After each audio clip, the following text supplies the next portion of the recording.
So itong si Ada ay nananatili sa tropical depression category at huling namataan sa layong 460 kilometers east ng Hinatuan, Surigao del Sur. May taglay na lakas na hangin na 45 kilometers per hour malapit sa sentro at pagbugso na umaabot ng 55 kilometers per hour. Ito'y kumikilos west-northwestward sa bilis na 20 kilometers per hour.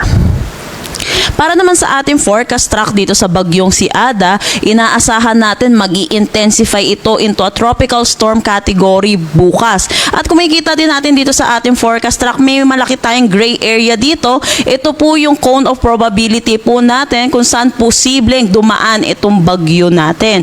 So nakikita natin sa loob ng cone of probability ay nakapaloob itong malaking bahagi ng Bicol region pati na rin ng Eastern Visayas. So posible po ang close approach or landfall dito sa Eastern Visayas by Friday or Saturday, at dito naman sa may Catanduanes ang close approach or landfall dito naman sa may Catanduanes. So pinapaalalahanan po natin mga kababayan po natin na maghanda din po dito po sa bagyong si Ada at tumutok po lagi sa updates na nilalabas ng Pag-asa.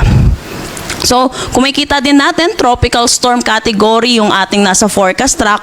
Pinakamataas nating tinataas na tropical cyclone wind signal pag tropical storm category ay signal number 2. Sa ngayon, tropical cyclone wind signal number 1 tayo dito sa may southeastern portion ng Albay, Sorsogon, Northern Samar, Samar, Eastern Samar, Dinagat Islands, Surigao del Norte at Surigao del Sur. Meron po tayong lead time na 36 hours dito po sa signal number 1 po natin para makapaghanda po ang ating mga kababayan hinggil sa hangin na dala po netong si bagyong si Ada. So inaasahan po natin madadagdagan pa po yung areas ng under ng mga tropical cyclone wind signal sa mga susunod na araw.